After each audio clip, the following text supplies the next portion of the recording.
Assalamualaikum warahmatullahi wabarakatuh. Bagaimana kabarnya anak-anak? Semoga selalu dalam keadaan sehat dan dalam perlindungan Allah Subhanahu wa taala. Jumpa kembali dengan Bu Guru dalam mata pelajaran fikih kelas 5 pertemuan kelima.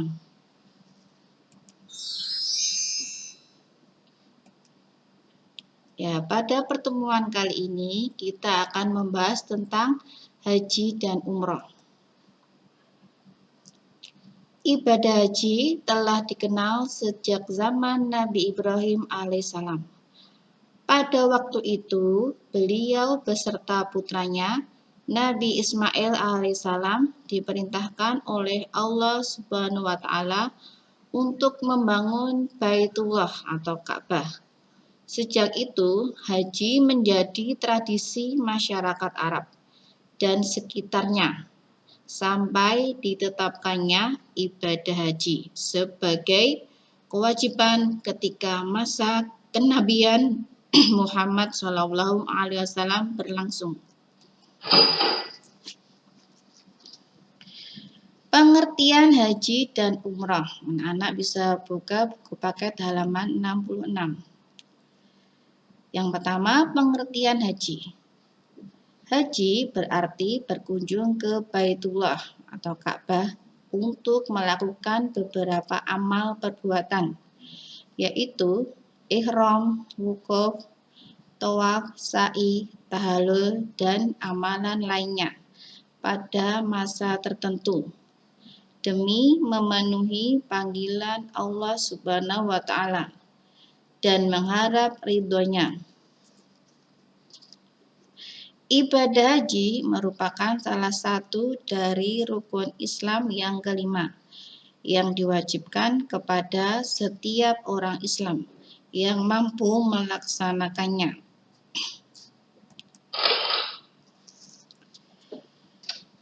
Kewajiban ibadah haji diperintahkan Allah Subhanahu wa taala dalam Al-Qur'an surah Ali Imran ayat 97. Walillahi 'alan nasi hijjul baiti man istata'a ilaihi sabila. Artinya, dan di antara kewajiban manusia terhadap Allah adalah melaksanakan ibadah haji ke Baitullah, yaitu bagi orang-orang yang mampu mengadakan perjalanan ke sana. Haji merupakan salah satu ibadah yang telah ditentukan waktunya. Bulan-bulan untuk melaksanakan haji telah ditetapkan oleh Allah Subhanahu wa taala. Waktu pelaksanaan haji adalah pada bulan Syawal, Zulkaidah hingga terbit fajar pada malam tanggal 10 Zulhijjah. Pengertian umrah. Umrah berarti berkunjung ke Baitullah atau Ka'bah untuk melakukan beberapa amal perbuatan, yaitu ihram, tawaf, sa'i, bercukur, dan amal lainnya pada masa yang tidak ditentukan, demi memenuhi panggilan Allah Subhanahu wa taala dan mengharap ridhonya. Waktu umroh bisa dilaksanakan kapan saja selama setahun, selain hari Arafah, Nahar, dan Tasyrik. B. Ketentuan haji dan umrah. 1. Syarat haji dan umrah. Setiap muslim yang hendak melaksanakan ibadah haji dan umrah harus memenuhi beberapa syarat berikut. Yang pertama, Islam. 2. Berakal sehat. 3. Merdeka. 4. Balik. 5. Mampu atau istita'ah. Arti mampu adalah memiliki bekal kehidupan dan perjalanan ke tempat tujuan. Yang dimaksud mampu dalam pelaksanaan haji atau umroh yaitu 1. Mampu jasmani dan rohani. 2. Memiliki bekal yang cukup untuk pulang pergi ke Mekah dan keluarga yang ditinggalkan. 3. Ada kendaraan. 4. Aman dalam perjalanan. 5. Bagi wanita harus disertai mahramnya. 2. Rukun haji dan umroh. A. Rukun haji. Rukun haji merupakan serangkaian perbuatan yang harus dilakukan dalam ibadah haji yang tidak dapat diganti. Apabila salah satu rukun haji ada yang tidak dilaksanakan, maka hajinya batal. Rukun haji meliputi 1. Ihram. Ihram adalah berniat memulai melakukan haji dengan mengenakan pakaian ihram yang terdiri atas 2 helai kain putih tidak dijahit bagi laki-laki.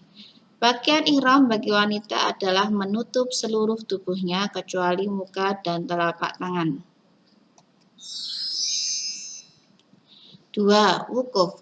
Wukuf adalah tinggal di Arafah sejak matahari tergelincir atau masuk waktu zuhur tanggal 9 Dzulhijjah atau hari Arafah sampai terbit fajar hari Nahar tanggal 10 Dzulhijjah. 3. Tawaf. Tawaf adalah mengelilingi Ka'bah sebanyak 7 kali. 4. Sa'i. Sa'i adalah berlari-lari kecil dari Bukit Sofa ke Bukit Marwah dan sebaliknya sebanyak 7 kali, yang dimulai dari Bukit Sofa dan berakhir di Bukit Marwah.